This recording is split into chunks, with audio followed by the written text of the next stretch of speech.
So this is how access token and refresh token works, right? This is our client. It signs up or signs in. The server here sends in the access token and refresh token in an HTTP only cookie. The refresh token is also stored in the database. Now suppose your access token has expired. Two requests are fired simultaneously. All right. Request A, access token expired, hitting /refresh by sending the refresh token. New access token is set. Now what the backend does, the server does, is it rotates the refresh token upon hitting /refresh. So previous refresh token is invalidated and new refresh token is set. Here is the problem. A request B, a similar request, was sent at the same time, but this one hits the refresh endpoint with the same expired refresh token. The refresh token changed, right? The server rotated the refresh token.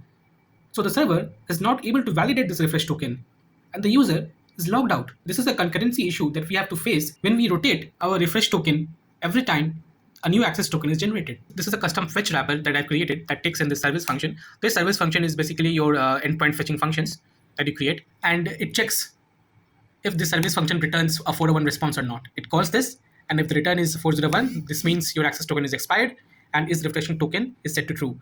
Now, any subsequent request which comes in after is refreshing token is true will be met by this guard clause. This guard clause will wrap your functions in a promise and push it into this queue array we have declared above. It also pushes in this resolve and reject function along with it. So now it calls this /API/refresh in our backend, and credentials include. This means that it will also send the refresh token with the request. If for some reason the refresh is not successful, that is generating a new refresh token is not successful, this empty queue will be called by passing in this new error object, and it will return undefined. If it is successful, then this service function will be called again, which failed initially here.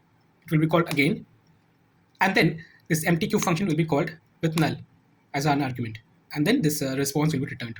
In the cache block, we again call this empty queue function by passing in this error object. If it throws while refreshing the token, the queue should again be emptied, and then finally is refreshing is set to false.